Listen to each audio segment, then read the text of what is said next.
Yo, GM. Yo, GM. Let's get it. Yo, can I get some GMs in the chat for all the subs? Hit the little emoji down there. Hit the alpha wolf with the little GM.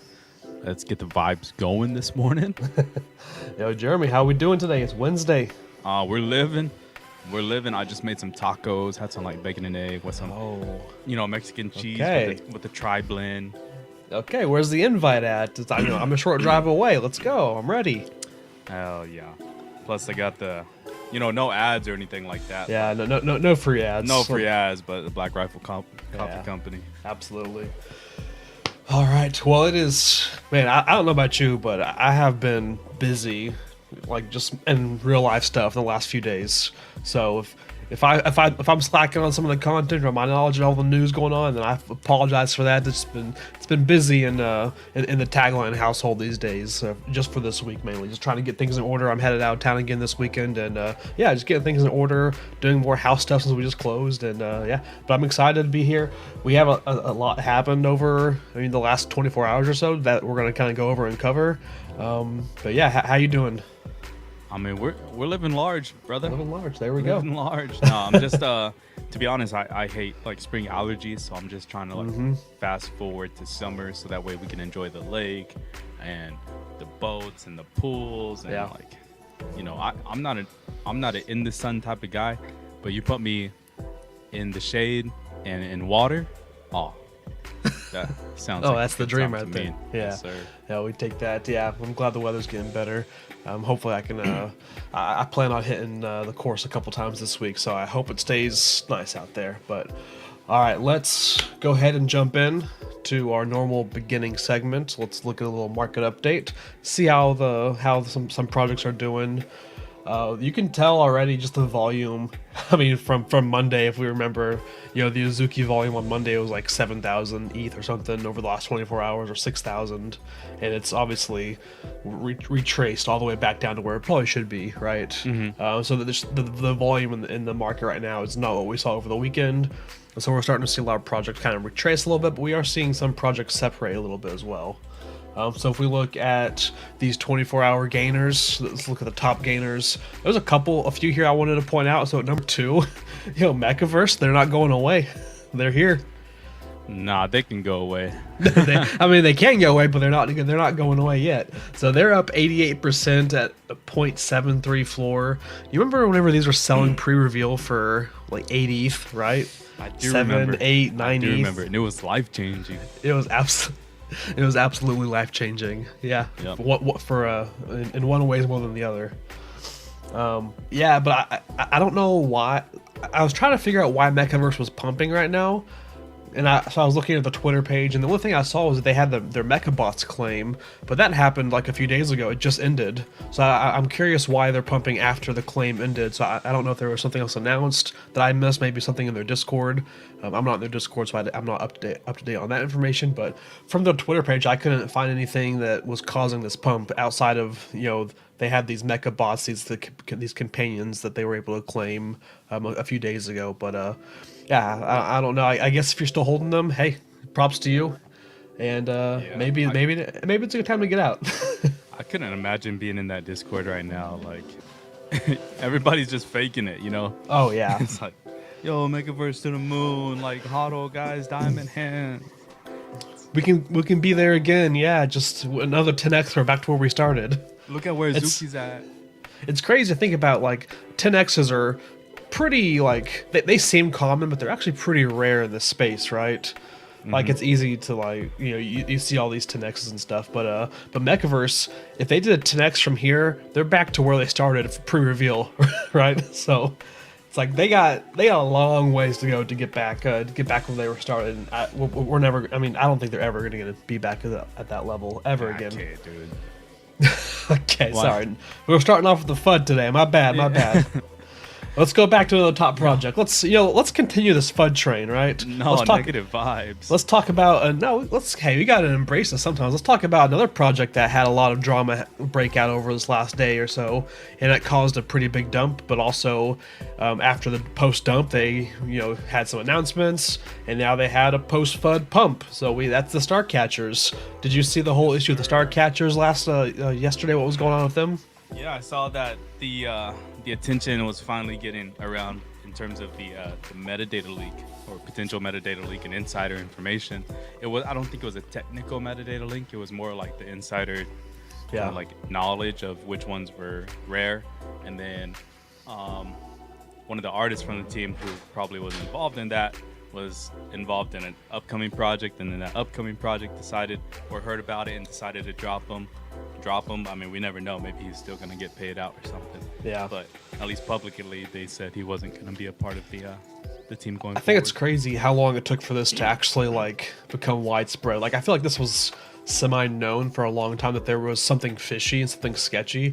Yeah. We saw a lot of people from the team selling during like the pre-reveal, which I thought was kind of odd from a team member. Even like actually the artist that is now taking over as the main artist for the project, she was even selling pre-reveal into like the pump, which I think it's kind of telling if someone on the team is selling before they even reveal, right? It's just that's off to me. That's so weird. It's like you don't believe in this project enough.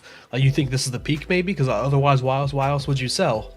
Or if you don't, or maybe you didn't get a rare, you're trying to sell it now.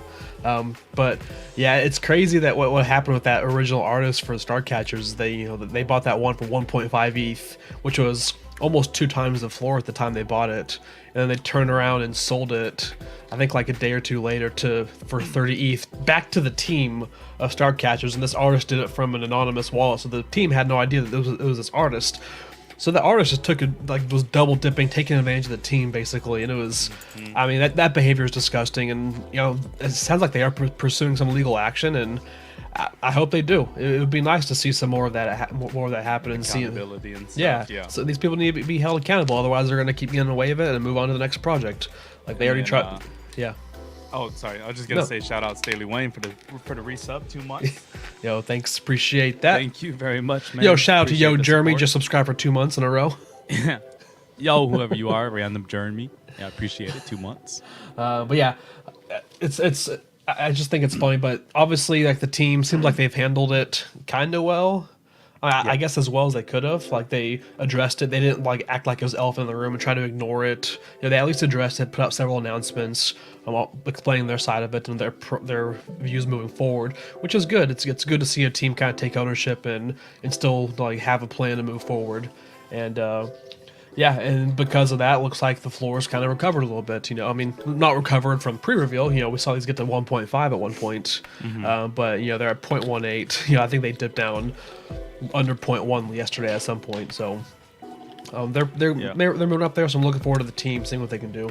But this is also like, I mean, this is just, I don't even want to say a warning, but I just want this to be an educational moment for those people on the stream. Like, I don't think that we have any of those types of people here, but I just want you to know, like, kind of everything that you do with your wallet is on the blockchain. Like, there's no hiding it. So like, just be careful out there. Don't fall into like that temptation of like trying to scam somebody, trying to list for a lower amount, and then relist for higher. Insider trading stuff, like just don't get involved with it, especially from your main wallet. Like don't be that dumb to do it from like a main wallet or funds provided from your main wallet. People are getting smarter and smarter, and that's goes both ways. People are being smarter on how to scam people, but also people are being smarter on how to call it out and actually track it down and find out who it is. Yep.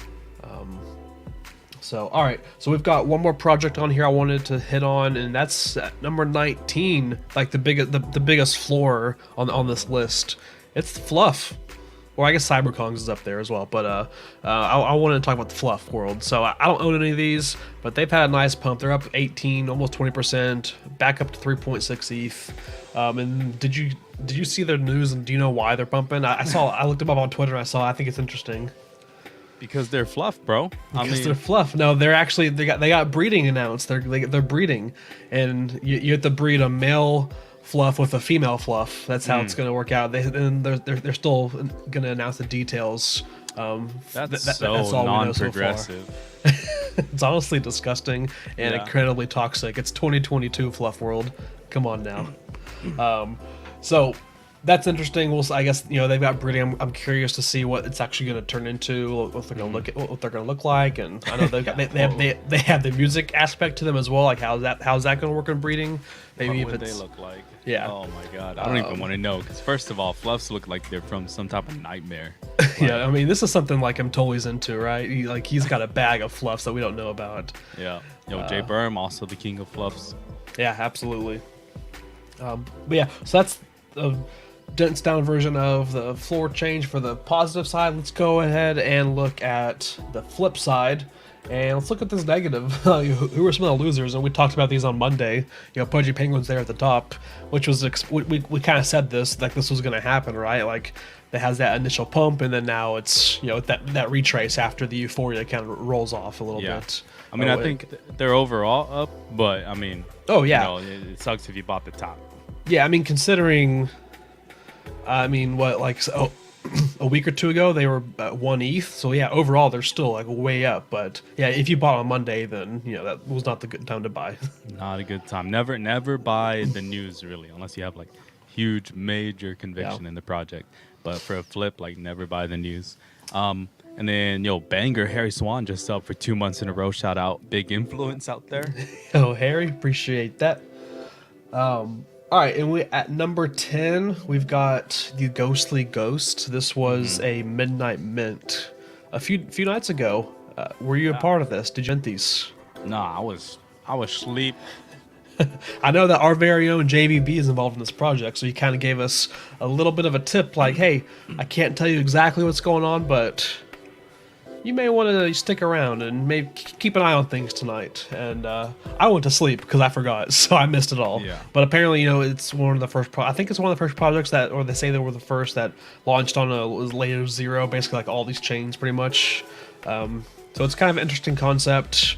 I think it was a free mint, so if you mint it for free, then it's hey, you're up great. It sets a 0.5 for free right there. That's GG's. Sir, did you just admit to insider trading? No, I did not.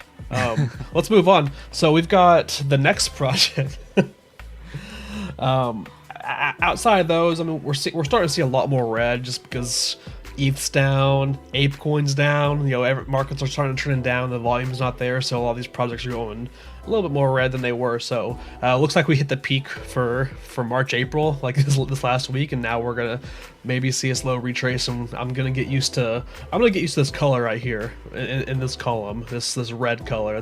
I'm gonna get used to that, and I think everyone else should pretty much get used to that for the time being as well, unless some kind of major stimulant comes into the NFT ecosystem. Mm-hmm.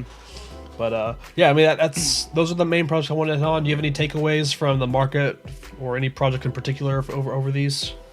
Well, what I'm trying to kind of find out is because we see ETH also taking a dip today, like on that first day of like ETH dipping, what is kind of like the trends over the last 2 months or so?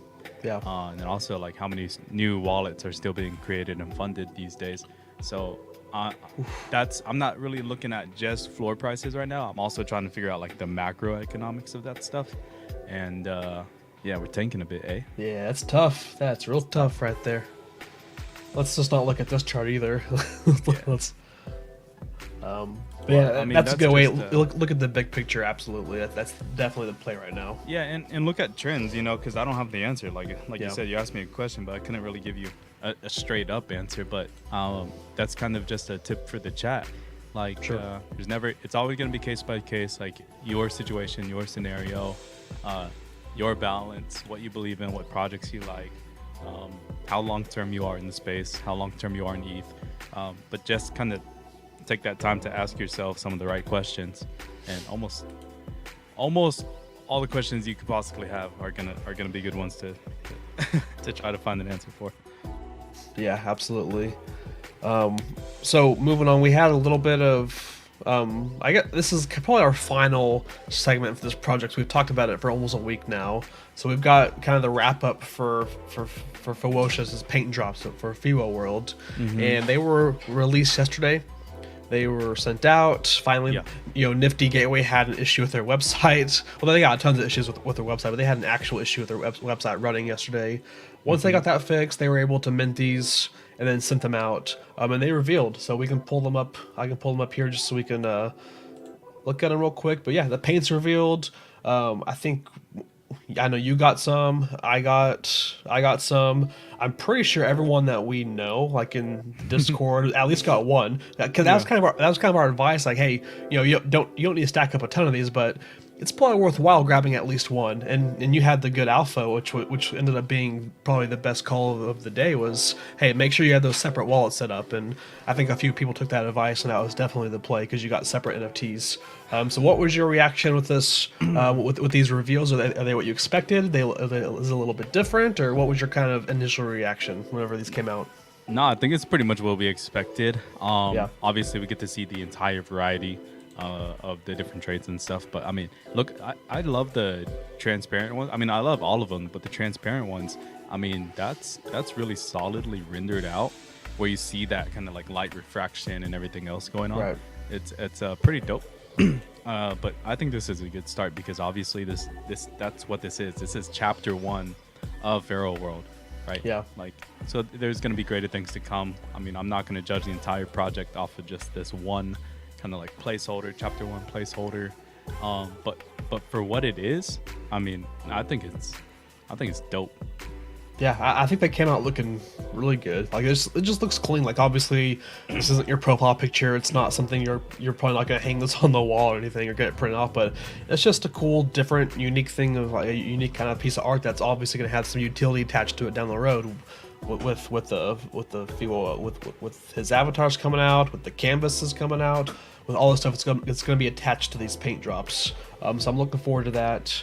I like the look of these. I guess I don't want to say disappointed, but with mine that came out, let me pull it up because I think we talked about on Monday. I was in that top 50, so I got that the 1 of 1. Eventually, I'm gonna get that 1 of 1. But this is what mine looked like from 172 paints. And it's just, I mean, it's black and white, which, I mean, it looks nice, it looks clean, but I guess it's not what I expected, but I'm a big fan of it now, but the funny thing is, yesterday, whenever this revealed, it was a completely different paint drop. So there was something wrong with the metadata, or something wrong with the file, or the issue, or I don't know whatever was uploaded was wrong. To be honest. Yeah, maybe it was OpenSea, but this morning I woke up, looked at it again, and it changed to a completely different color or different. That's a fatty paint drop too. Yeah, but we take that because yesterday it did say black and white, but it was like purple and yellow or gold or something. Yeah. So at least this time it matches the properties, so that's good to see. But I'm a big fan of it. I would pretty much 99% guarantee that it's OpenSea's thing. Yeah. And then also, by the way, that kind of reminds me of, how the art blocks back in the day, when most collections you would want the monochrome one, the black and white. Yeah. That's what it reminds me of. That's true. Hey, I mean, we take that. I'll take that narrative. I'm gonna tweet that out right now. Thank you.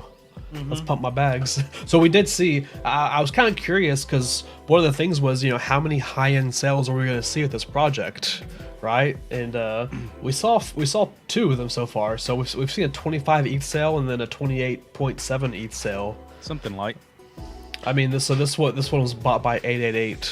So he's still around and buying up rares. I'm surprised he hasn't bought, or he probably already has like an 88 drop, right? Maybe he does. I don't know. I'm surprised he didn't go for an 888 drop, right, and be the number 1. Oh, sheesh.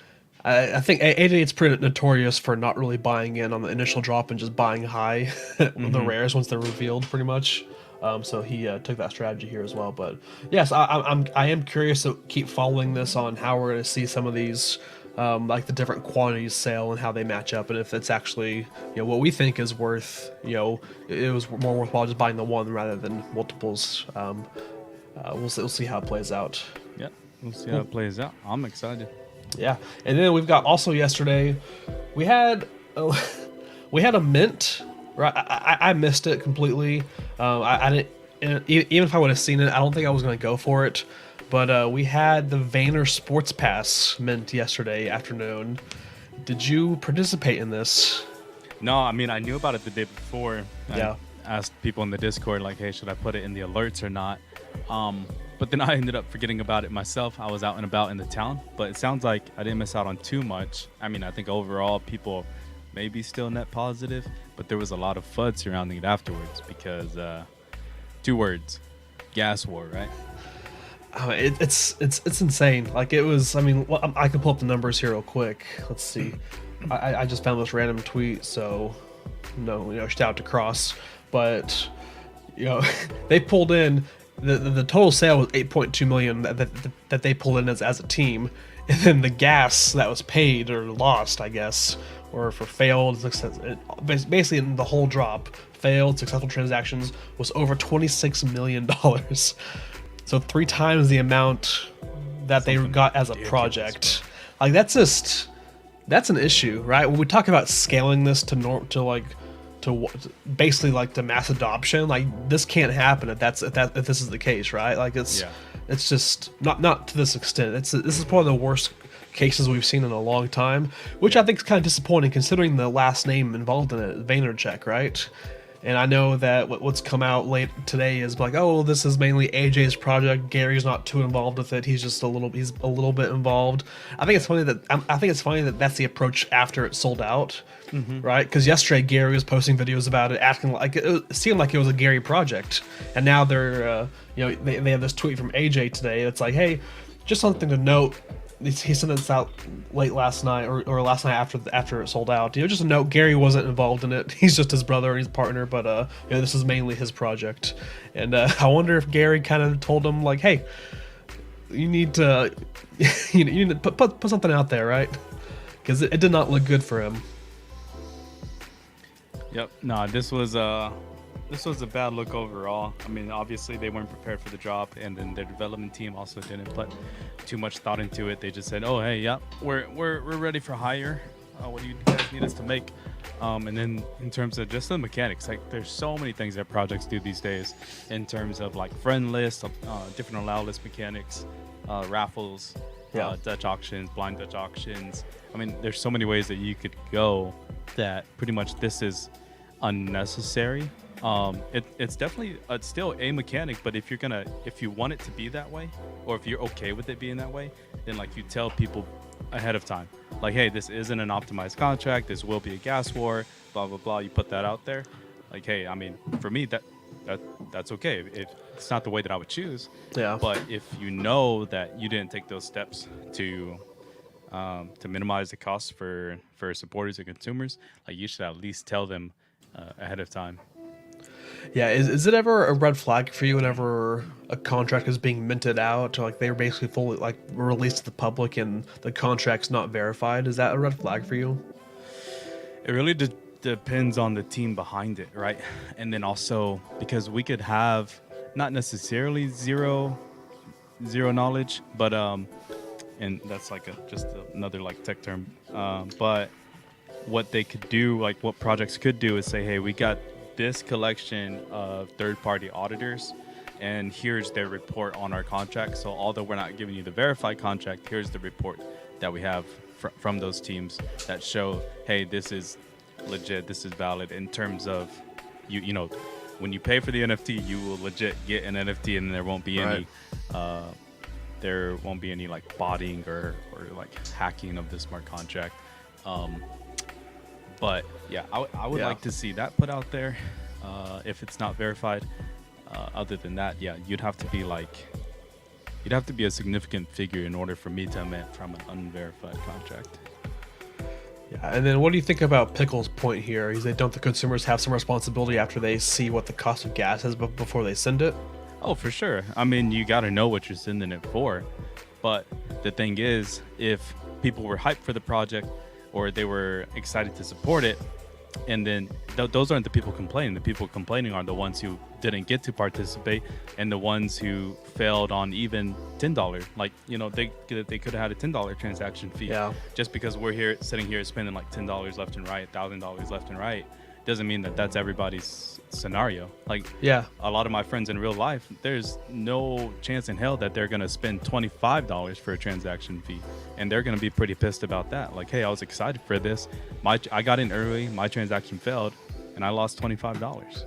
Yeah, just because they weren't aware ahead of time, and not from their own personal education, but like the project should let them know, like, hey, you this will be a gas war. We anticipate high demand for this. Well, I think there are so many failed transactions that took more cost than actually like what's normal. Like there was, I saw one screenshot of someone that I interact with on Twitter. Their transaction fee for a failed transaction was 1.6 ETH. So that's just 1.6 ETH down the drain, and they didn't receive an NFT, and that's purely an issue with the contract. That's not. I mean, they knew what they were sending it for. Like they were ready to full send for the NFT. They're paying the high gas for it, but it fails. And normally a failed transaction goes back or reverts back to maybe like a $60, $70 fee. This one took a full 1.6 ETH for the fee, and that's just. I think that's unexcusable for, especially where we're at right now. Considering we have.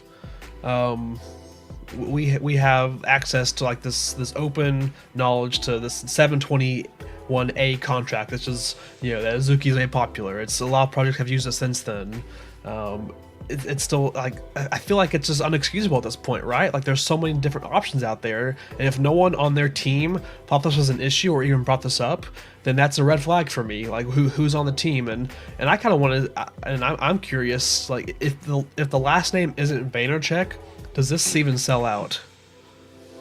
I mean, probably there's some other people and brands that I could definitely see this selling out for. But if you're running a project, if I'm running a project, we probably would want to do everything for it not to be a gas war in the end. Yeah. So I don't know if they rested on that.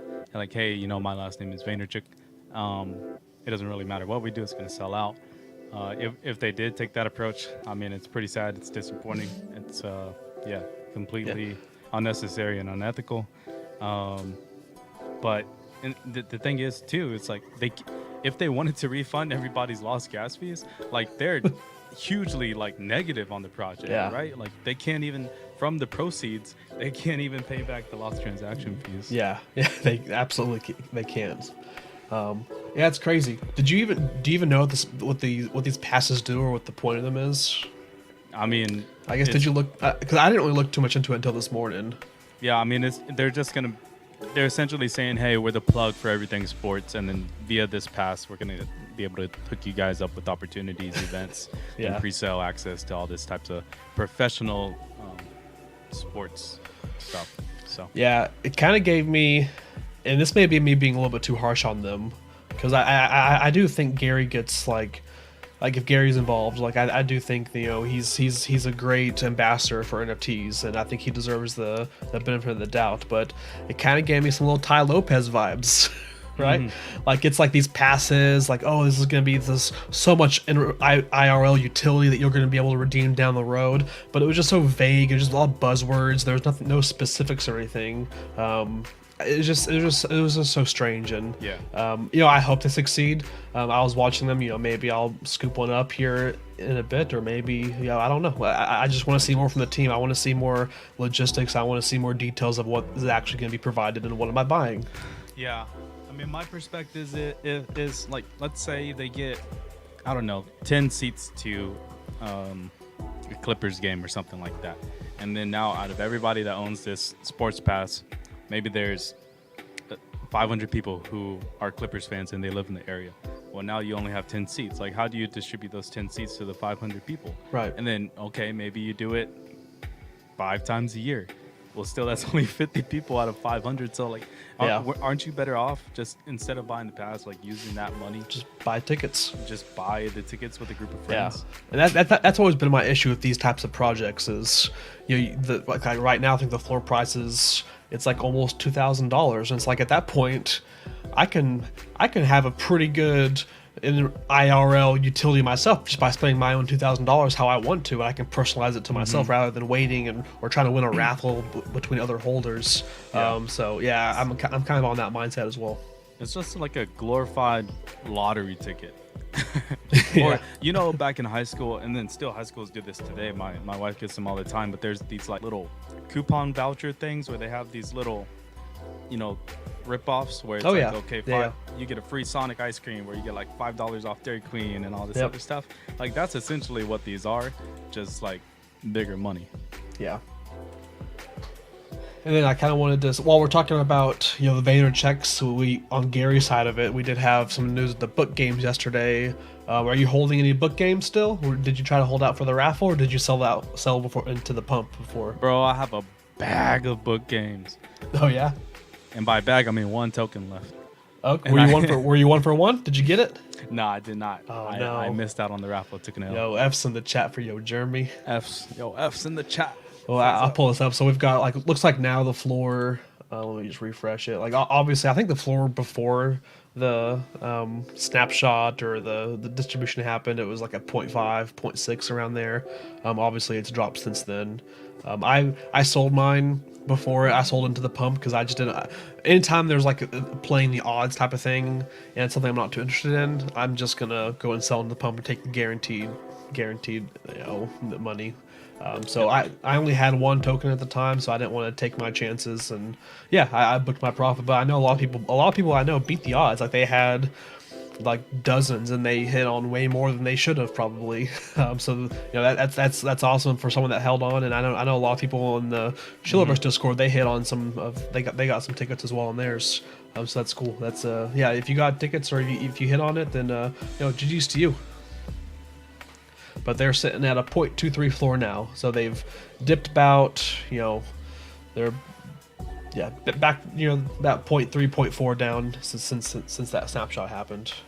Are you still holding yours? Is there any future? I'm gonna go and admit this too. I am not the best on Gary V projects, so I have no idea what the utility is to book games after yesterday. Is there anything still? I don't know. Bro, I thought you were like a VFriends, Stan or something. Oh no, I'm to the point where I'm almost. Okay, this may be a hot take, but I'm almost putting Gary V and Puck in the same category for me. Their drops are always hyped up and everything, but it's just too much going on, and it's just so much that I just kind of just put them on mute and just tune them out and focus on other things. So I have no idea. In terms of future utility, I probably read it at some point, but my focus is just there's too many things in April, to be honest, where I'm completely short-term vision at the moment. There's so much stuff popping off in April. It's just I don't even know if I can wrap my head around everything. So I probably read the future utility at some point. Can't really reiterate it at the moment, but once we get this Series 2 popping off, I'll definitely go back and read up on it. I'm still holding my 1 book games token that I have left, but yeah, I sold near the top before the snapshot the other book games tokens just to take profit there, and then just kept 1 just for the off chance. Cool.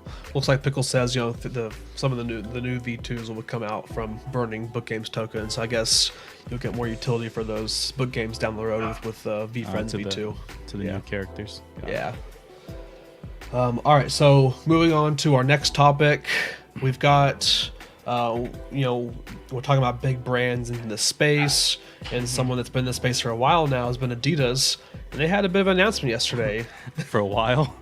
They've been for a while. I feel like it's been 3 months now, right? It's been since December. Yeah. That's a long time for someone to be for a big brand to be here. But it's been ages. It's been a decade. Been quiet, dead quiet though. They have been quiet, but they had an announcement. Into the metaverse. Woo! They did have an announcement yesterday. So it looks like they're introducing a quote first of its kind. Ozworld experience, which are these Ozworld avatars, and they're doing it in collaboration with the Ready Player Me. So I know that this is right up your alley. Did you look into this? Do you know all the details? I mean, without regurgitating the entire article. Yeah. Essentially, it'll be kind of an I don't want to say omni-chain yet, but omni-metaverse, digital AI assisted identity, right? So in this avatar that you get to take across the different metaverses, and with some VR and AR aspects. So it reminds me a lot of the current Genies application, but with a little bit of Artifact vibes. Yeah. So essentially, if Artifact and Genies might have had a baby, then this is something that you would get. And I don't know if that's necessarily a good thing. I think it'll work out for them, but if we had to choose like a title bout winner or something like that, I don't know if I would choose Adidas.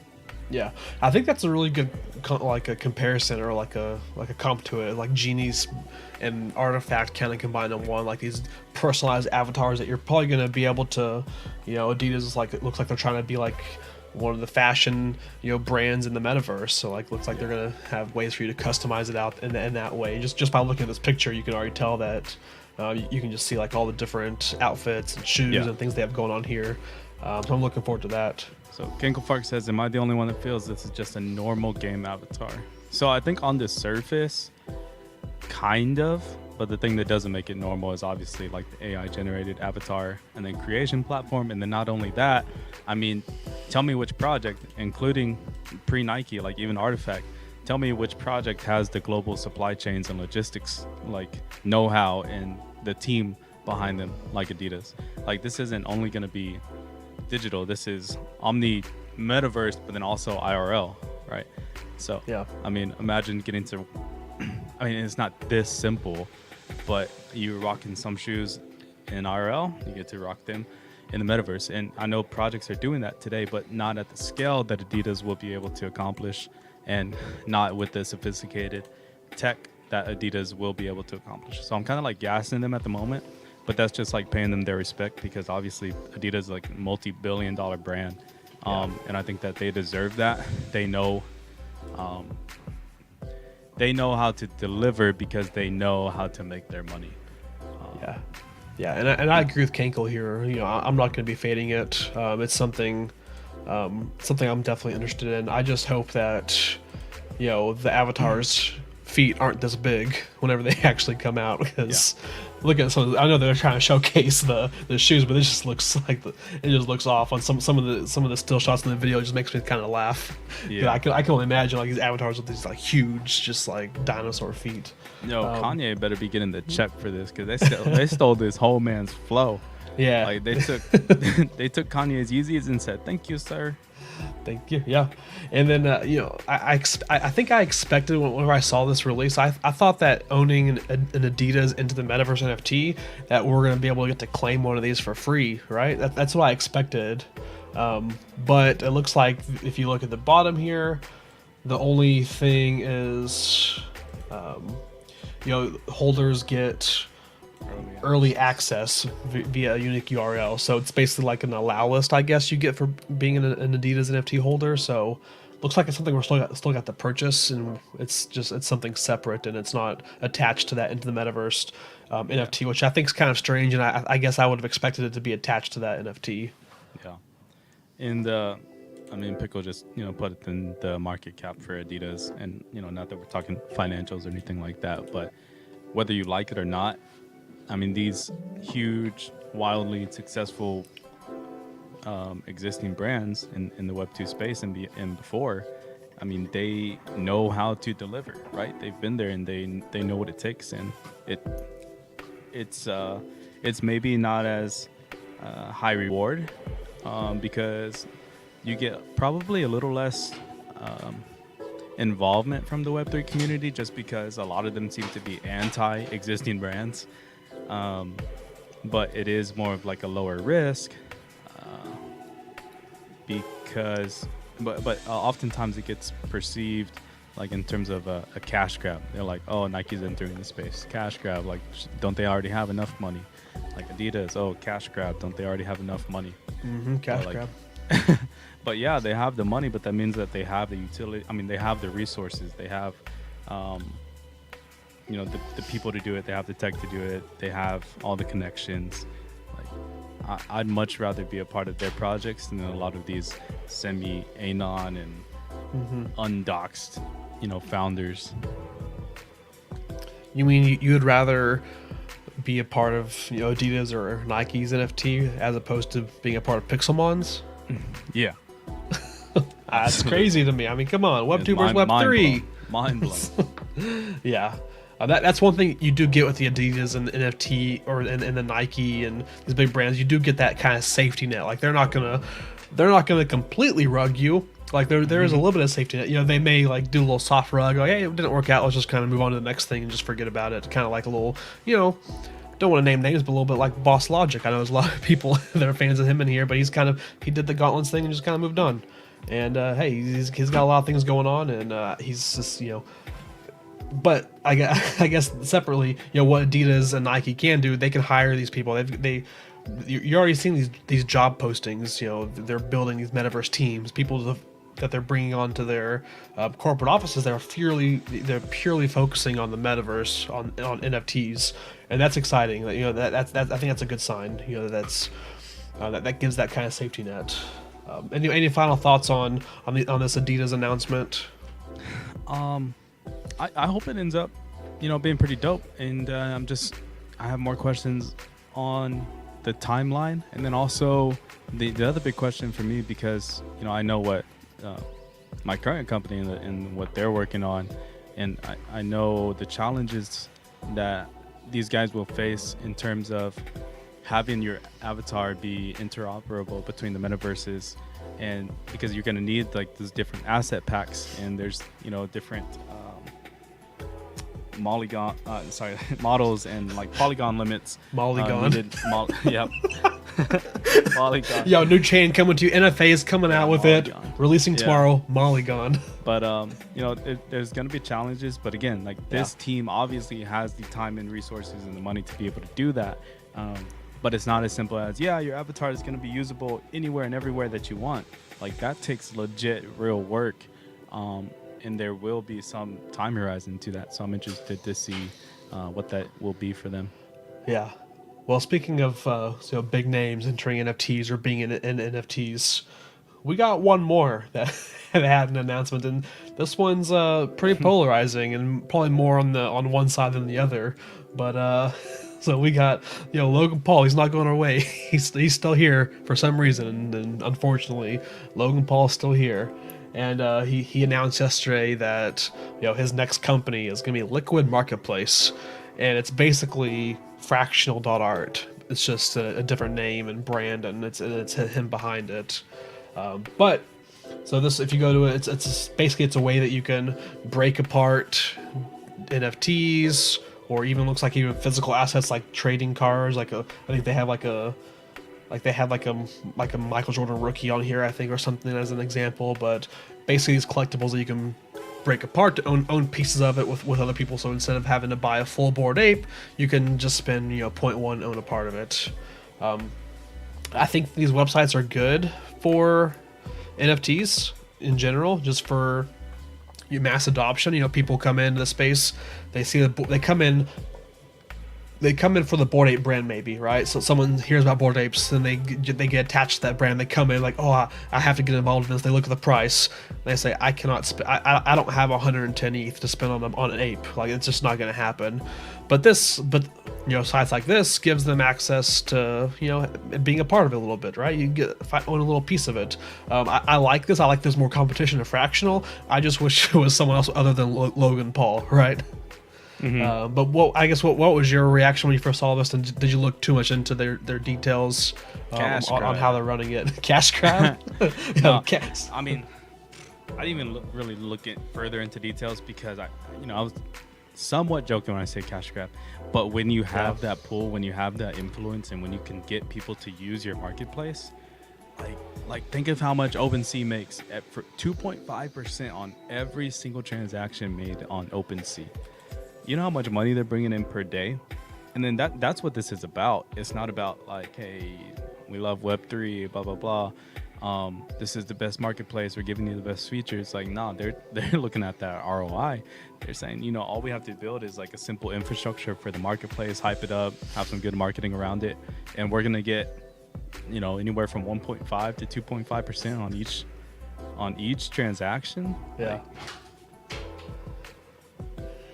I mean, yeah, And you're looks telling like me that most of that is gonna go to Logan Paul? Like, nah. I don't know about that. It looks like someone's already like tagged Zach, who's one of like the one of the people that they do a lot of threads exposing scam artists, the people that are just stealing from the community or doing wrong things.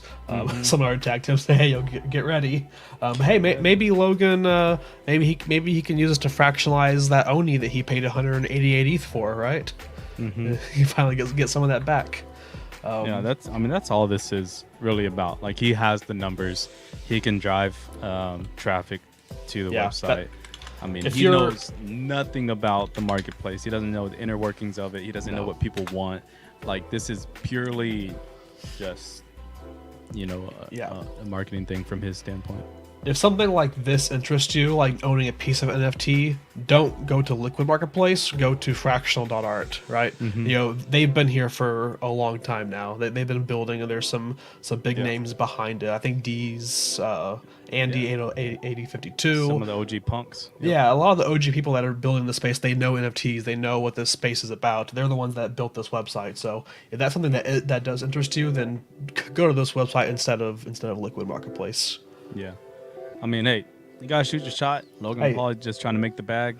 But the thing is, he has plenty of bags already, right? Like, yeah. At least he's doing it in a better way than his brother Jake. I'm pretty sure his brother Jake is one that like takes he does the whole promoting crypto, like a bunch of those shit coins he promotes, and then doesn't advertise that it was an ad, and then it's just at least he's doing it in, I guess, a way where it's like an actual company and there's utility to it, but a little bit better than his brother. But still, I'm gonna fade that, and I'm gonna instead, if I'm doing something similar, I'm gonna go fractional. Yeah.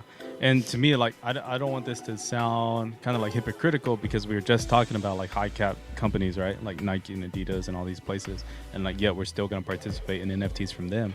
But the thing is, like, they're bringing technological innovations, and then also this money, although a lot of it will probably go to major stakeholders and whatnot, like, there's real people being paid to do this work. Like, this is actually going to those families versus probably this Logan Paul and like Liquid Marketplace, probably a team of like 8 or 10 people at most. Yeah. And a huge majority, I can guarantee you, it would go to Logan Paul. Absolutely. Yeah. So we've got another project coming up here.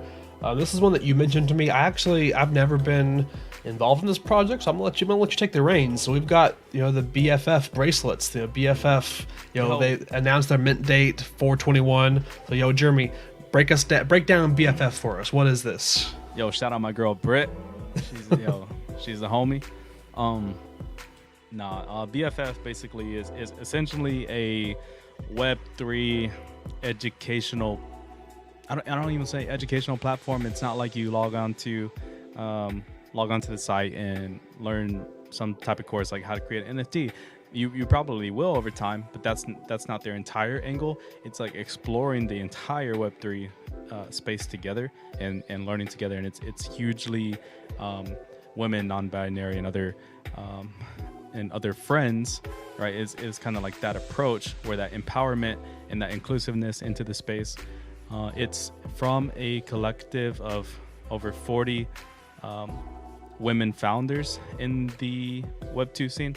So they're from angel investors, actresses, powerful women, company owners, like all that sort of demographic and stuff. So they've come together to pretty much make a safe space for, again, women and non-binary and other friends to kind of explore and learn together. So essentially what they've done with their BFF, phase 1 was that people signed up for an email list and a raffle, and if you were selected, you were airdropped a BFF bracelet. Those BFF bracelets have been anywhere from around 0.5 to like 1.2 ETH. From their announcement from a few days ago, when they announced their upcoming PFP claim, if you have a bracelet, the bracelets reached up to that 1.2 ETH, and now I think they're back down at 1 ETH. But essentially, they're going to have an upcoming PFP mint on April 21st. There will be absolutely no public sale available for the PFPs. The only way you get a PFP is via the bracelet. So you need to have a bracelet, which is, at first it was going to be a burnable pass for the PFP, but they've instead pivoted to build more utility into that bracelet going forward. So you're not going to have to burn your bracelet. That acts as a pass, but you're not going to have to burn it. So that there will be additional benefits and utility coming into that bracelet going forward. Nice. I feel like they've been around for a while, right? Like, when were these BFF bracelets originally released? I feel like it's been a few months, hasn't it? Yeah, it's been almost a few months for sure. Yeah.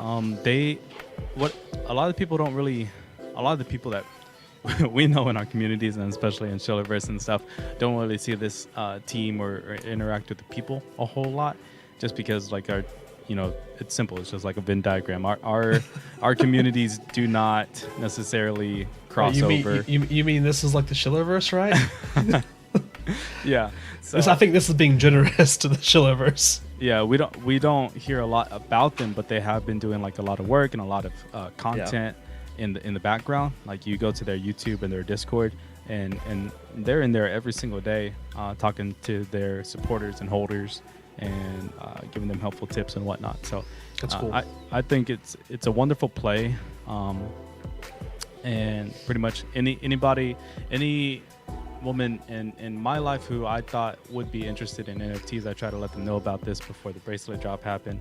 A lot of my IRL friends, this comes from a collective of people in terms of the founders who I would highly trust. Sure. Cool. Yeah, I'm looking forward to watching this unfold. I'm excited for this. Yeah, and you can just you can see and hear and like feel the excitement from all the people involved on the team.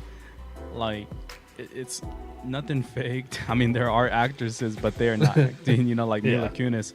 Like you just hear her story and why she wanted to be involved in BFF.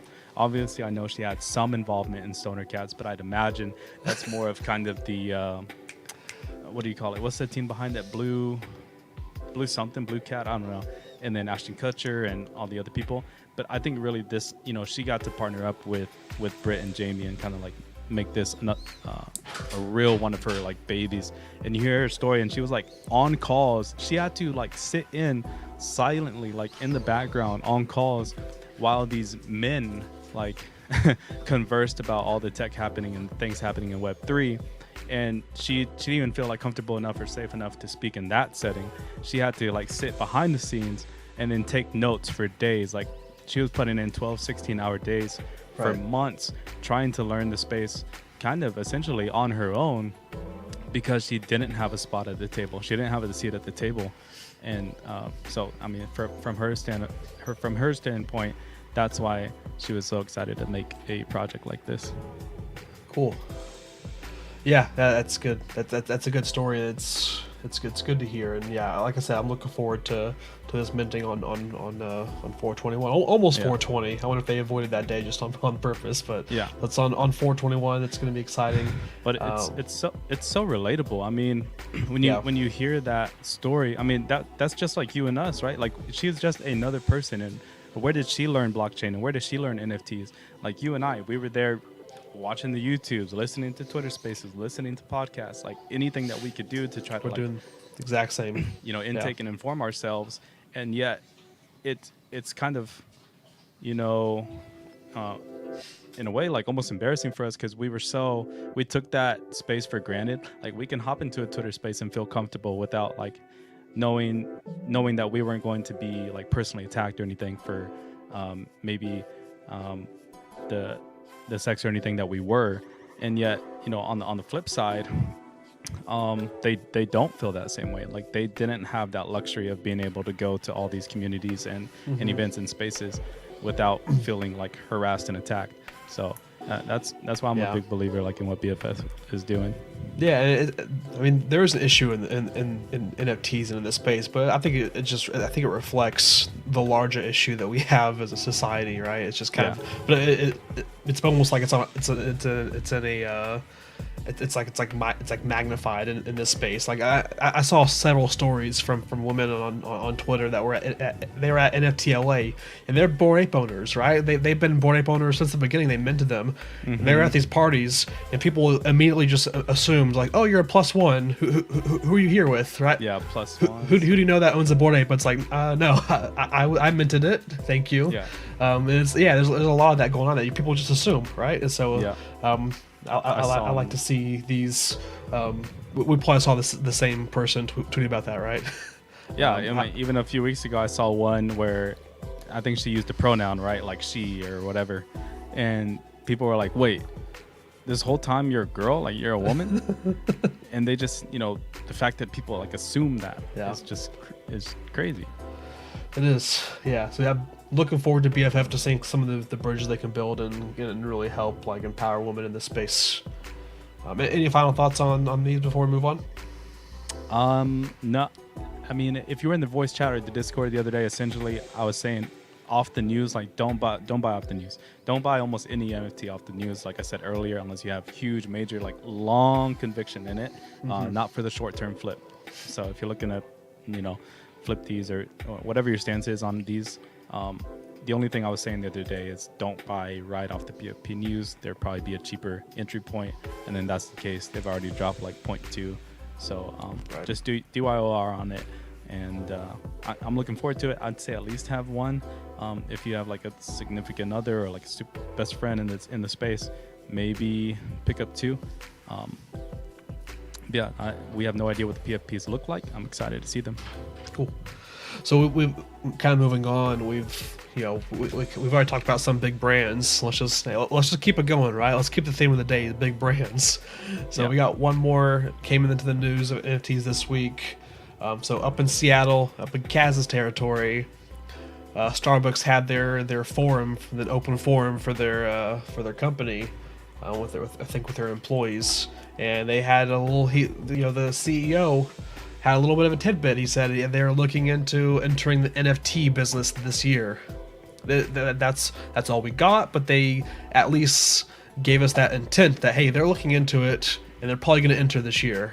Another big brand coming into NFTs. They obviously got a lot of pushback because of the negativity that NFTs get, wrong across like all these like major news sources or these these online forums. People just hate NFTs, so this kind of gave more people fuel to hate on Starbucks because of this. But I'm curious to see what they're gonna do. I in my head I can already think of like some things like, oh man, that makes so much sense just pairing it with Starbucks with stuff that they already do. All they have to do is like just add that interoperability to the NFT into the digital world. But whenever you saw this, what was your first takeaway?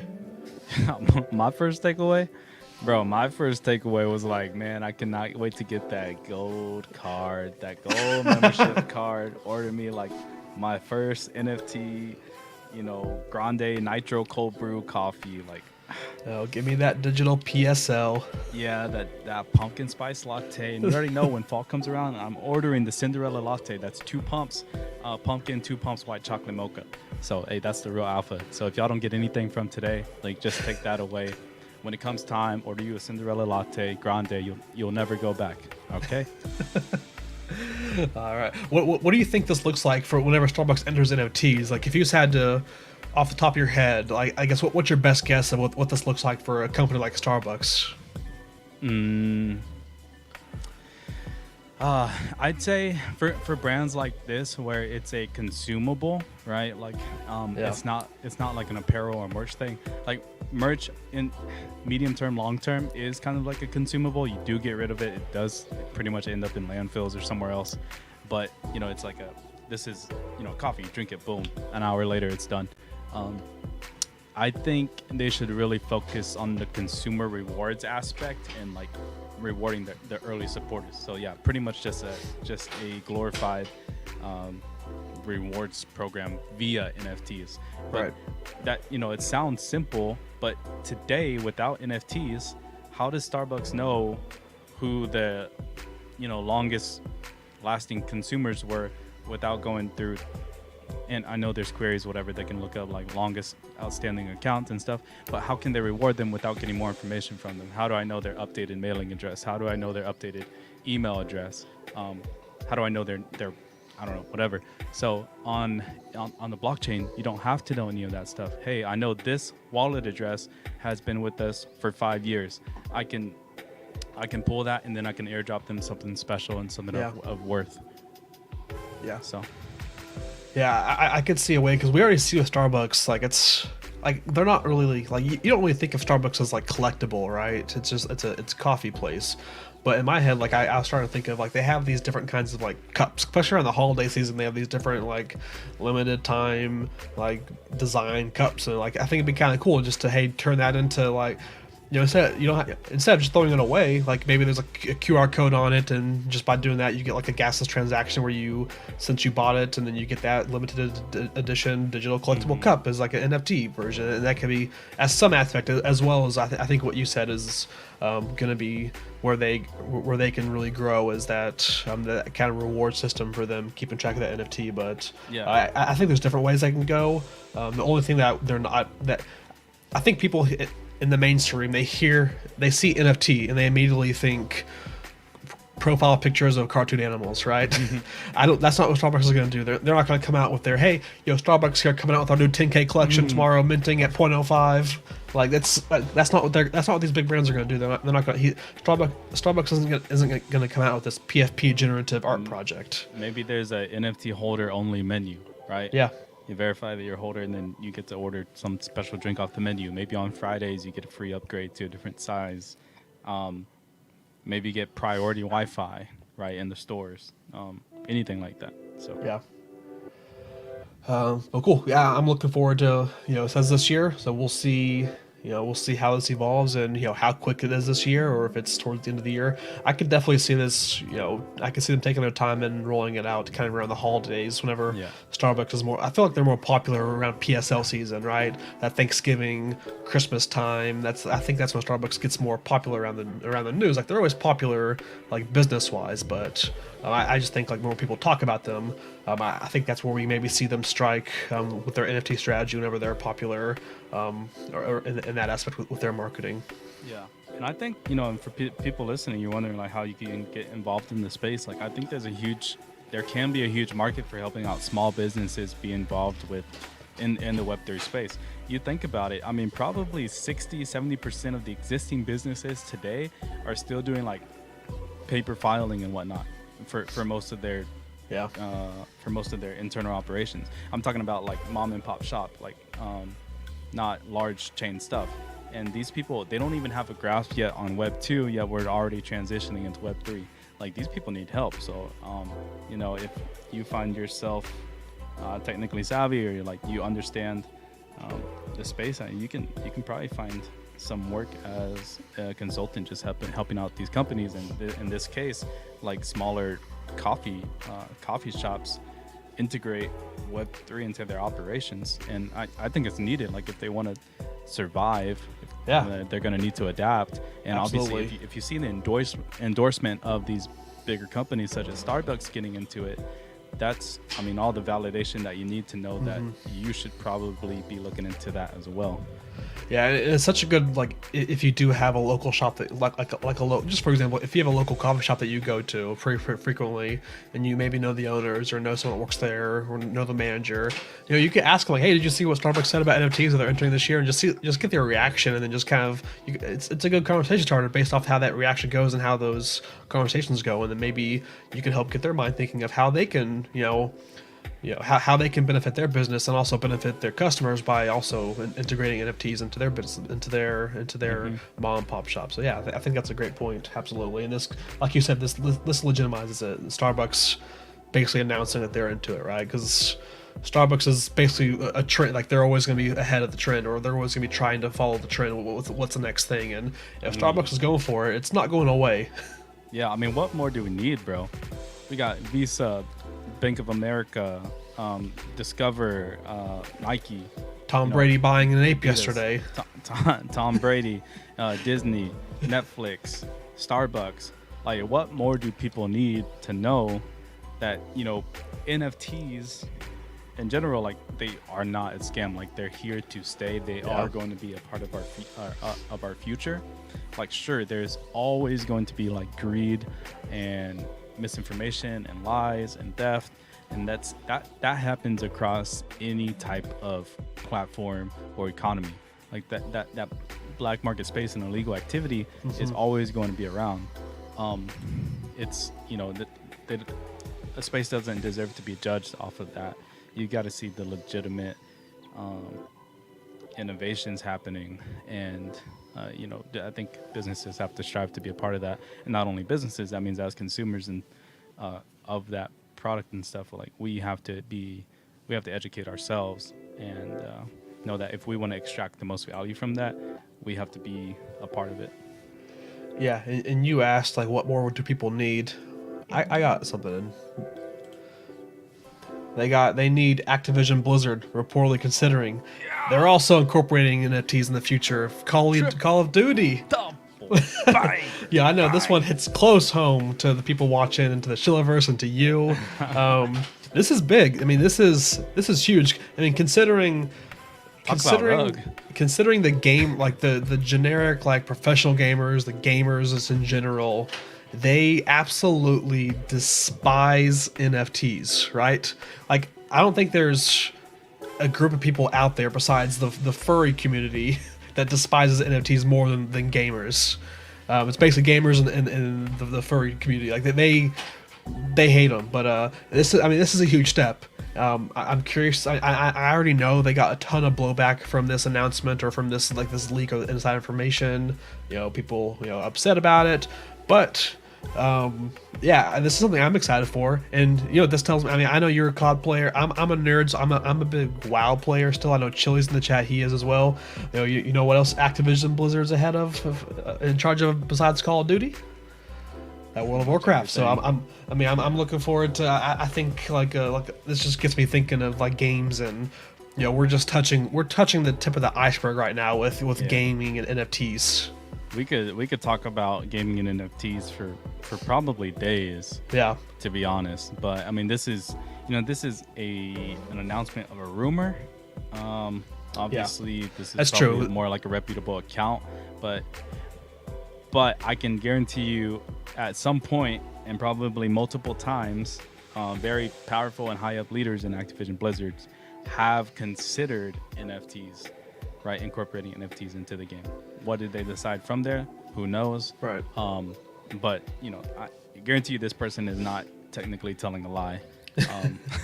Yeah, I guess to be fair, this wasn't like an official announcement. This was like an inside, like, hey, like some inside information going on. Like, hey, I work here. This is what we're going on. And so take this with a grain of salt. But I think it's positive, and I think it's if we can get big companies to adopt these NFTs and then actually get the player base that plays these games to understand, it'll help them understand what NFTs actually are. Because I feel like most people that are against NFTs, they just see the flashy headlines, picture of an ape sells for $300,000. This cat sold for $60,000. Everyone's making this so much money. Like, it's easy to look at that and be like, man, that's a scam.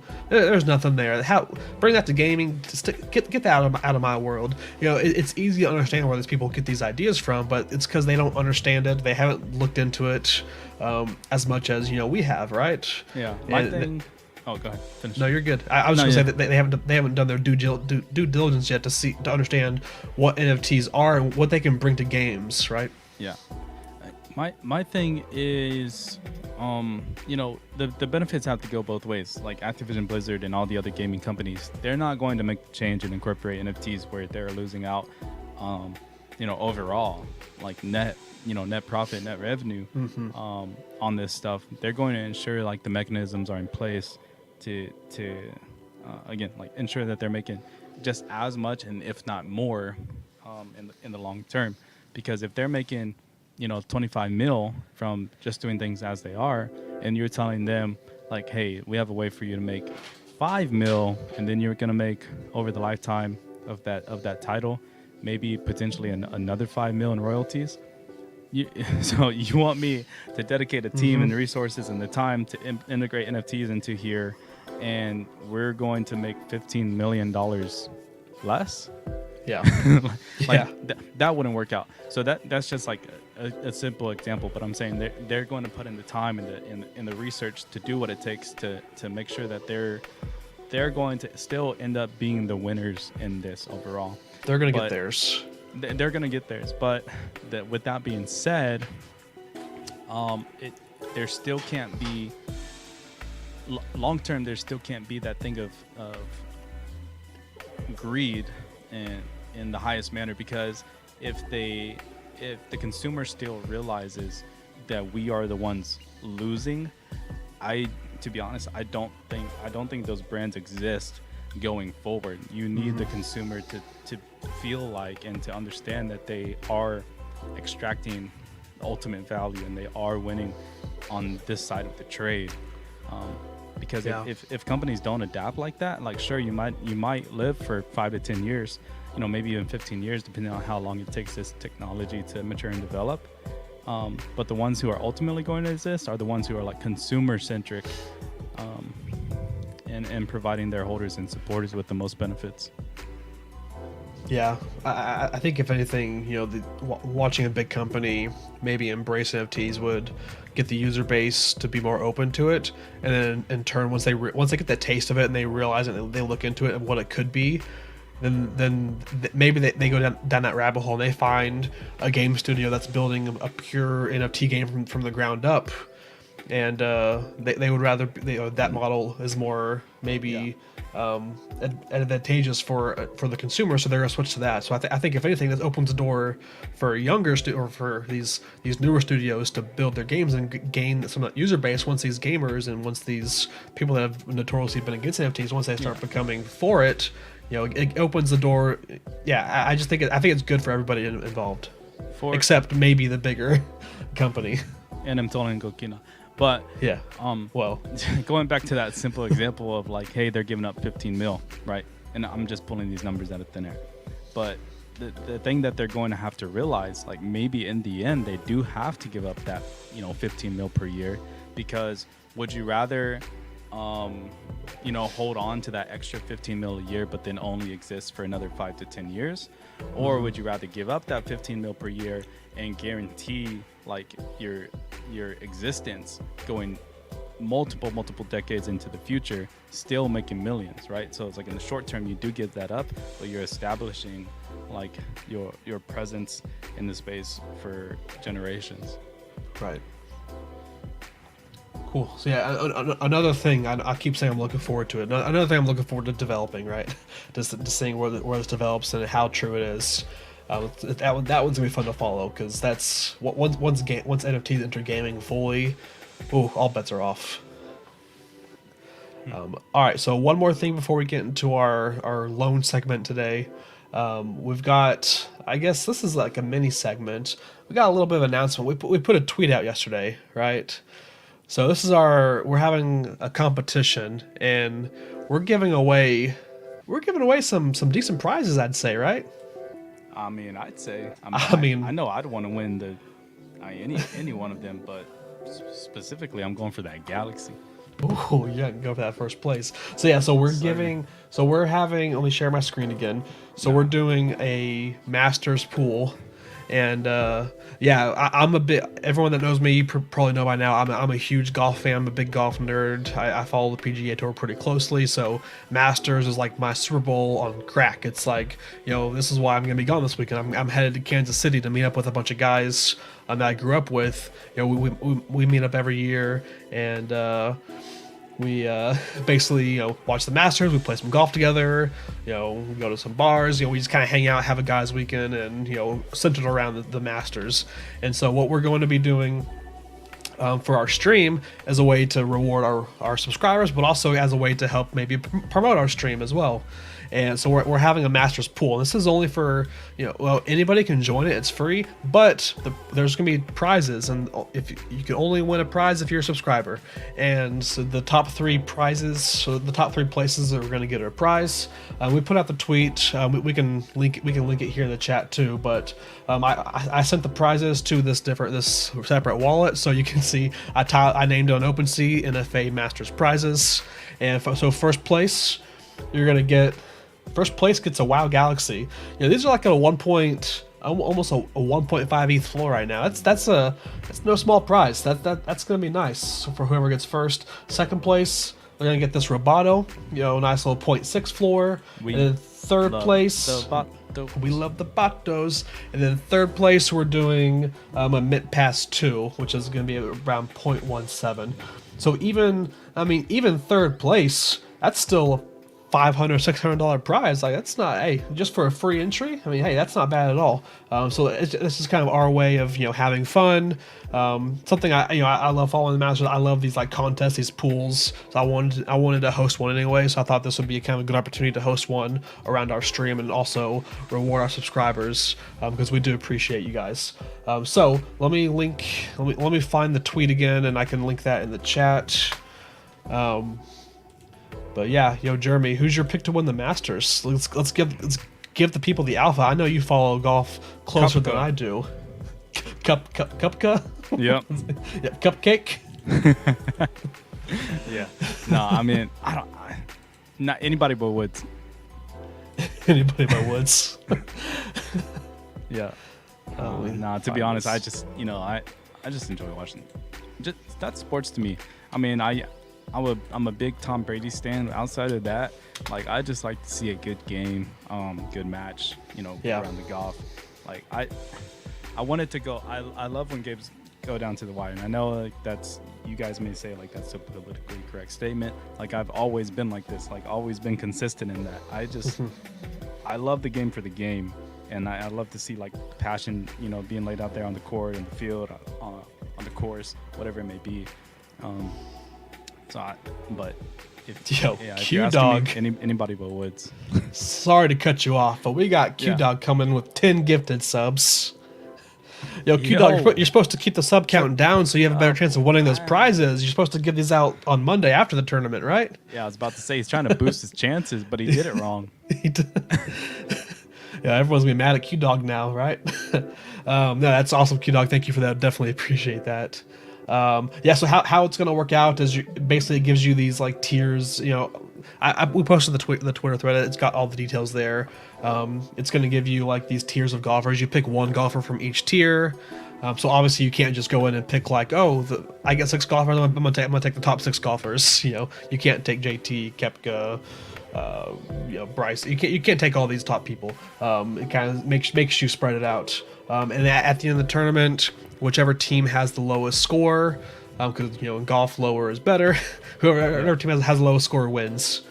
So there's some strategy because you technically could have the winner, but if you have like 2 people that miss the cut, they get 80s for every round. It's gonna bump up your average. So you could even if you don't pick the winner, if all of your people make the cut, this is my alpha for this tournament. Make sure you're picking people that can make the cut. That's the big thing for this format we have. Go for those cut makers. That's what you want. There's gonna be obviously like surprises. Somebody's gonna have that day, whatnot. But that's every golf tournament. That's the Masters. So we're leaving it up to you guys. Good luck to everybody out there. I know I'm going for that Galaxy, but again, at the same time, even if I were to win, like I'm not keeping it. We'll have to give that back out before you guys FUD us. Like I said, I entered it just for fun for the competition. But if I finish like number 1 or number 2 or 3, then we're just gonna like bump up the list higher, right? It's just gonna skip over me or Jeremy. We're not eligible to win these. We share that tweet, so if y'all don't mind helping us out, retweet. I know y'all don't want to retweet it because you want to keep your chances higher, but if you want to help out the stream, we definitely would appreciate a retweet or a quote tweet for that tweet, so we can get some more exposure to it. I think we're up to like 15 or 20 entries already, which is pretty good odds considering the top prize is like 1.5 ETH, right? Yeah, and if you don't know anything about golf, hey, maybe it's like another chance to get. Maybe have a friend who understands golf. This is kind of like an entry point to help educate them about the world of NFTs as well. Yeah, that's true. That is true. And Dort's got a good question. Does last place get a lazy lion? Last place. More like a gutter juice, probably. No comment. But yeah, so we'll be tweeting about this, and we'll be able to follow the leaderboard live throughout the weekend. So even though I'll be, off location in Kansas City, I'm still gonna be tweeting it out and kind of, we'll be giving some daily updates like of the status of the tournament and who's in the lead, who's going, who to watch. So I'm looking forward to it. It's gonna be fun. Tagline: where will you be? I'll be in Kansas City. But what will you be doing? I'll be golfing with some guys, watching the Masters. Okay, tell us you're rich. I'm gonna be eating some Kansas City barbecue as well, the best barbecue in the country. And Tagline's living a good life. We all aspire to be him. But yeah, so make sure you enter. Then you can sell a Galaxy, and then you might be like Tagline one day. Hey, maybe. No, you don't. Trust me, I'm a lot better people to be like than me. But all right, so we've got just one segment today, and I don't think I did. Well, let me create this banner real quick. So we've got just one segment. So this is my fault. Normally on Wednesdays, we have one of the favorite segments. We have pick'ems, but with how busy this week's been for me, I never really had time to sit down, talk to anybody, schedule anybody to come on to represent the chat or pick out. Basically, I didn't have time to plan out that segment. That one takes more planning than other ones do. So we're skipping pick'em this week, and in place of pick'em, you can go pick golfers, right? That's what we're doing instead. So everyone can pick. But so this week or today, we're going to be doing a little knowledge for normies. And this is where we're going to, actually, one second. Jeremy's sister, I grew up in Texas for 20 years. I lived there. I understand. Texas barbecue is great, but I've had both. I still think Kansas City barbecue is the better one. I don't know. It's just my style, but Texas is a close second. I promise. They're both good. Kansas City, the best barbecue if you like sauce. And exactly. I think that's fair because I like my ribs wet. I like the sauce, the sweet sauce. So yeah. I think dry rub definitely goes to Texas for sure. But all right, so I got sidetracked with that. Anytime I get a chance to talk Texas or barbecue or anything, I'm gonna take a chance. Yeah, I wish this was a barbecue show. Yeah, maybe Monday we come back. I'll come back with some barbecues. We'll lay out all the platters and we'll just go to town on them. But all right. So knowledge for normies. This is the segment where we each break down a word. In NFTs there are so many words. We've got all these acronyms, these words, these letters, these numbers all over the place. And if you try to explain it to someone normal, you're going to look like a crazy person. So that's where we come in, and we're going to try to break down a one word at a time in a way that you can explain it to someone normal that doesn't really understand NFTs. So this week we each have a different word or a phrase. So let's see, who should go first? If you need, I can go first if you want me to. I think you went first last time. Did you? Okay. Yeah, I think you did. All right. So if we're doing knowledge for normies, something near and dear to you over the last week, or maybe I guess it happened last week. Related to Azukis, what does the word airdrop mean? What is an airdrop? All right, an airdrop. So if you're playing Call of Duty, you get 3 kills and you get this. You press this button and you get the care package, right? And then it airdrops it to you, right? So similar to that, right? An airdrop in NFTs is you basically get rewarded for holding an NFT or a certain asset, and because since it's an airdrop, it's that word's thrown around a lot. It's thrown around in situations where it shouldn't be thrown around in, right? So like for example, the ape coin, that wasn't an airdrop. We had to physically go claim we had to go to a website. We got it because we owned an NFT, but we had to go claim it, and we paid gas for that. And that's not an airdrop. That's just a free claim. That's just a claim for us. So it's a free claim plus gas, basically. An airdrop specifically is just for holding an NFT.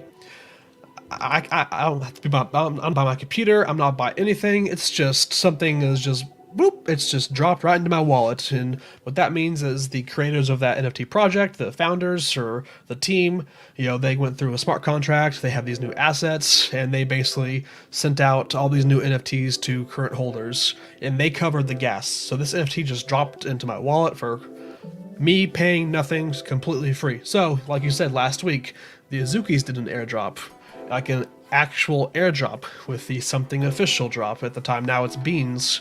But those, overnight, they sent those to everyone's wallet by no cost on the NFT holder. They cover the cost fully. And then similarly, Bored Apes back in, August, those mutant serums, those are airdrop to holders, right? But then going along with that example, the kennel clubs were not. Right. Exactly. That's what I was about to say. Yeah, but the kennel clubs, like people keep saying, like, oh yeah, airdrops. Kennel club was an airdrop for apes. They technically weren't an airdrop. They were they were a claim that we could do because we held an NFT. And what you get a little bit difference is because everybody gets the airdrop. But if you make it to a claim, there's people that hold NFTs that don't pay attention to anything at all, right? And so they may never claim it. They may miss an opportunity. For like the kennel clubs, there's not 10,000 kennel clubs. There's only 9,960 or something. Or like there was a pretty good chunk that missed out. People just didn't claim it, right? So those dogs were never created and never minted. Poor doggos, right? They're just never mind. I'm gonna they're gone forever. We'll say that. My wife's a veterinarian. She took care of those whenever the time came. So that is an airdrop. It's just something that's given to you or put into your wallet without you having to do a single thing. Nice. Yeah. I mean, I think you covered it really well. And I like how you had the distinction that, some projects are generous in the way they use the term airdrop. They're like, even a project that I'm in and I like, Chains NFT. I mean, they kind of incorrectly used the term as well. They said there was like an airdrop for these other additional holder NFTs, and it was not an airdrop. We had to go claim them. So yeah, that's different. I mean, like that gas money adds up, right? Yeah, for sure. I mean, that does have like an impact on taxes and whatnot, but that's a whole nother topic and discussion. Right. All right. So what do you got for me? All right. So for you're the technical guy. So I want you to break down gas limit.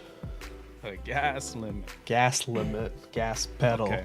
So I wonder if people even know that the term exists, right? Like gas limit, because I don't see any questions about this. I don't hear anybody talking about it. You might see it every now and then on the timeline, but for the most part, even in Chilliverse, like everybody always talks about GWE, gas price, gas fee, whatever, but nobody ever talks about the term gas limit and what that is. So essentially, the term gas limit is it along with the gas price. So in addition to the GWE, that determines the maximum amount of, in our case, like Ethereum that we're willing to pay. So the maximum amount of cryptocurrency that we're willing to pay for a transaction fee. And the way it does that is you're essentially telling it the maximum amount of units of work that you want the miner to do to process your transaction. So if I give you an analogy, that's like saying you're doing a remodel to your house and the contractor says, hey, that's going to be $50 an hour. So that's kind of similar to GWE, right? Because he sets his hourly rate, whatever, due to the market. He's like, hey, right now it's $50 an hour. And then you ask him to do a body of work. So maybe that's 50 hours. So overall, that's going to be $2,500. And that's like your maximum limit that you're willing to pay. You're willing to pay him $50 an hour at 50 hours of work. And then in order to go over that, he would have to, come back and ask you if you're willing to pay more or not. So that hours of work that you're contracting that person to do is essentially like the gas limit in Ethereum. So again, to relate it back to the tech side and some stuff that we may see, a lot of you guys, pretty much almost all of you, probably have experienced a transaction where it says it failed due to an error, and the error that occurred was it was out of gas, right? Or met gas limit, out of gas error. And the point of having that is actually to protect us, because some smart contracts, they could have some, not necessarily like infinite loop, but there can be a bug in the smart contract code where if you were to say, hey, use whatever gas limit you need to get me this NFT, that could potentially be dangerous and actually drain your wallet in a sense, because now you're giving the smart contract the permissions to be able to spend how many ever work units that they need to process that transaction. So imagine going back to a contractor. Imagine he said, okay, it's $50 an hour, but I don't know how long it's going to take me to finish the job. And then he ends up for a 20-hour or 50-hour job, he ends up spending 2,000 hours. And then now you got to foot the bill. So yeah, that's essentially what gas limit is. That's why you sometimes see those errors, gas out of gas. I guess I'll add one more thing to that is when projects build a website and there's like a minting transaction from there, what the smart ones do and what you see kind of like Manifold do on all their projects is actually add a little bit of premium to the gas limit, to the estimations. So that's why in a lot of recent mints over the last 3 months, you guys have seen, hey, it estimated it was going to take me 0.3 Ethereum just to process the transaction, but then it only ends up costing, 0.05 or 0.1. They try to add on more to the gas limit to ensure that you will not lose fees in an out of gas error. Nice. So you think a lot of those people, they had this issue yesterday with the VaynerSports pass drop then, right? They just ran out of gas, so they cost them, 1.6 ETH in transaction fees because they didn't have enough gas limit, if I understand correctly, right? Yeah, that was probably an aspect, or one of the issues that they had with the contract was that it wasn't adding that additional, work onto it, that additional gas limit kind of buffer, if you will. Cool. Awesome. Well, that is going to do it for this week's Knowledge for Normies. Hopefully, whenever we have those awkward conversations in real life, maybe some of these ways we break it down helps out with that. Because I know saying these terms to people out in the real world, you just get crazy looks. Like whenever I especially with the airdrop, like I can already think of back in like Christmas time when I was with people. I was like, oh yeah, I just got airdropped this thing just for holding this, and people were just like, what does that mean? What is that? I have no idea. So we take it for granted because I don't think we realize how crazy we sound at times because we sound insane. Especially when you consider the amount that we pay in Ethereum gas versus like IRL gas. Gosh, let's just not talk about it. I mean, what? I mean, you spent over 6 figures last year in gas. I think I was pretty close to that. I did spend it. Yeah, it's crazy thinking about that, right? That was more. That wasn't. I didn't make that much. That's more than double my salary I made from my last job. It's just down the drain. Gas fees. Yeah. Man, that's crazy. But all right, Jeremy, any news, notes, things you want to talk about before we sign off for the day? I mean, this week what I've went ahead and done, and this isn't going to be like a normal thing, but just to make it easy for like sharing the link and whatnot, I'll probably make a thread on NFA, but I do have like a personal tweet where I've kind of mentioned the stuff that I'm looking out for this month, because it is like a huge, like mega banger freaking month, like where you're gonna need a ton of liquidity to get into these projects. So I went ahead and put it in the chat, but just to give a quick rundown, we already experienced the paint drop. We have V-Friend Series 2 coming up. Congrats to all the raffle winners there, Book Games raffle winners. We have the Moonbirds coming up on April 16th. The mechanics of that is kind of up in the air. There was an update on that this morning. They're kind of considering some type of raffle to be done instead of letting users participate in a gas war for the Dutch auction. We have the other side coming up by Yuga, which, as tagline said, we guessed that would either be on 420 or 423 for obvious reasons. And then Aku Dreams, the snapshot happens tomorrow. That's for Akutars in the Akuverse by Micah Johnson. The Osworld announcement by Adidas, and then the BFF minting on PFP minting on April 21st. And then there's also another one I don't have on here, which is related to BFF somewhat. It's called Hugs. So you might want to sign up for that raffle and email list to get early access to that. That's crazy. There is a lot going on this month. It's absolutely insane. Whew.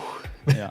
It is a good month. If hopefully people sold into this last pump, and that you're coming into this all these sales and these releases pretty, Go Keenan's one of his favorite words is liquidity. Hopefully you got that liquidity built up ready to go this month. Yeah, and if you don't have liquidity yet, like, be ahead of the curve. Like, do not wait for these mints to happen. Don't wait for the day of. Like, stack your ETH right now, because that's what a lot of people are planning to do. It's like, oh, I'll just sell when I need it. Like, no, sell ahead of time before you need it. Yeah. And real then, quick, yeah, how does Moonbirds avoid getting botted? Because so we saw, I guess similar. We saw the Murakami Flowers raffle yesterday. Did you see how many raffle entries they had? 5 million almost. 4.9, basically 5 million entries. There's only 1.5 million wallets on OpenSea, so obviously it was like just completely botted like insanely botted. Like, how does Moonbirds avoid that? If they switch to a raffle system, how do they avoid the bots? I'm gonna be straight up. You can't, right? I don't have an answer for Dork God, because it's like there's no right answer to that. Like, in the space at the moment, especially with everybody hanging on to their pseudo anonymity, being anonymous and whatnot, and not wanting to dox and all this other stuff. In the digital space, it's literally impossible to avoid bots, especially like in a raffle situation. Even when you add on Twitters and Discords, does that help to tier them? It definitely lowers the amount of bots that participate, but you're still going to get a large majority of nefarious actors and users. And even the deposit, 2.5 ETH up front. So that again kind of curbs it. And it's going to have to be a combination of all these things. Like, at the end of the day, it's going to be a combination of these things. But no matter what they do, they're still going to get fudded after the fact, because no matter what you do, is it going to get botted in some capacity. So whether it gets botted, by 10,000 users or 1 million users, it is getting botted. And at the end of the day, it's not going to land in the hands of the people who they want to be in it. And depositing 2.5 ETH up front, the argument from them about that was that the whales are just going to make 100 wallets, deposit 2.5 ETH into them, and then enter the raffle. So why not? That doesn't deter them. Yeah. The only thing, and I kind of joked about it in the Shillerverse Discord, and I'm not really suggesting it, but literally, if people wanted a right answer, the only right answer is literally to KYC, like, via block pass and stuff. Oh, I thought you were about to say your other one. I thought you were about to say give it to just the Bored Ape holders. Oh, no. I mean, they could do that too. Hey, we can do that. I'm fine with that. I know Door's fine with that. So yeah, the only right answer to avoid botting is to literally KYC during block pass, and then now you might get your friend to KYC, you might get your family member to KYC, but now you know that these are real people, and that's not incredibly scalable. You're not going to go out to 10 friends and have them all KYC, give them 2.5 ETH, load them up a wallet, tell them how to do it. So it's just not feasible. But also, that approach doesn't really vibe with the current values and things that are prioritized in the space right now, which is keeping your identity separate. Yeah. All right. Well, that's gonna wrap it for today. Go ahead. One more thing. Friday tagline. That's what I'm about to say too. He's gonna be in Kansas City. He's gonna be enjoying some good barbecue. I will be here. I think it's gonna be like an afternoon stream, so evening stream, depending on your time zone. And we are going to have a special guest, Philly Phil, come onto the stream. Some of you guys may know him. He's like an esports. He's like a pro esports player and tax accountant. So that's Philly Phil. One of those sounds fun. One does not sound fun.